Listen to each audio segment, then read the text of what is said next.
Täna on jälle üks neist päevadest, kus sinu tulemus sõltub täielikult sinu endast. Sa ei saa peituda teiste tegemata jätmiste taha või tehtud tegemiste taha. Kõik on ainult sinu enda kätes. Ja tõenäoliselt oled sa suutnud siiamaani päris hästi hakkama saada, sest et nende viljade korjamine, mida sa teinud oled, tundub praegusel hetkel päris väärtuslik. Nii et ära väga üle pinguta, võta rahulikult, sa oled saavutanud selle, mida sa saavutada oled tahtnud.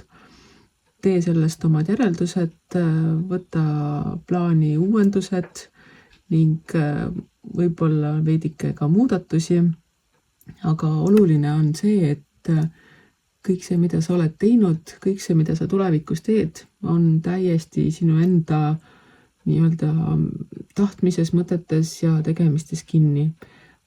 Tänase päeva tegemised ei ole mitte kuidagi mõjutatud sellest, mida teised teevad. Need teised võivad teha mida iganes, kuid tulemused tulevad ainult sellest, kui palju sina panustad või kui palju sina jätad panustamata.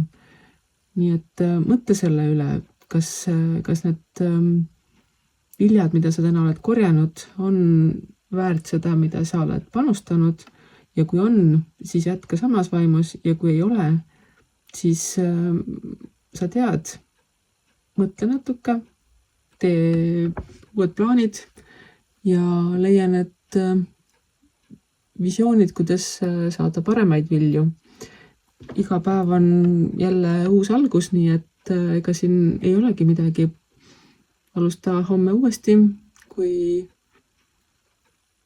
tahad saavutada seda sama, mis siiani või veel paremaid, et siis lase käia, vaata enda sisemusse, kus on sinu jõuvarud, kus on need kohad, mida tuleb puhkusega natukene toetada, ning kus on need kohad, kus energiat on üleliia ning see tuleks kuhugi mõistlikku kohta maha laadida ja töösse panna.